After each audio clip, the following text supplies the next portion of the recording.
Yung magandang gabi mga idol, medyo kakauwi ko lang. Etong video na to mga idol, sasabihin ko sa inyo kung saan ako kumukuha na na mga parts ng electric pan washing dryer ng mura lang. Sa halagang 1,000 pesos, makakabili ka na ng madaming pyesa nun. Kasi marami pa rin sa akin nagtatanong sa video natin. Pero yung mga nag-comment sa akin dati, sinabi ko na rin sa kanila kung saan talaga ako kumukuha.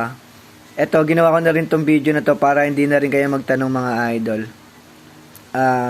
Kasi dito sa kinukuhanan ko, sa supplier ko, kahit na 1,000 pesos lang yung pera mo, makakabili ka sa kanila ng wholesale. Hindi tulad sa iba, kasi sa iba kasi may minimum eh. So minimum 5,000, 10,000 pesos, may hit mo yung yung wholesale nila. Dito sa supplier ko, sa kinukuhanan ko, kahit 500 pesos lang yung pera mo, makakapag-wholesale ka pa rin. Ganun kabait itong supplier natin mga idol. So, eto, ibibigay ko sa inyo. Search nyo lang sa Facebook mga idol, Jimboy Ramayrat. Yan, Jimboy Ramayrat. Tapos ilalagay ko rin sa niya, comment section mga idol, yung mismong Facebook niya.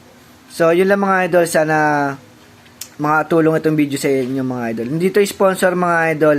Ginawa ko lang itong video na to para makatulong sa mga mag-uumpisa na magtayo ng maliit na shop mga idol. So, ganito lang mga idol.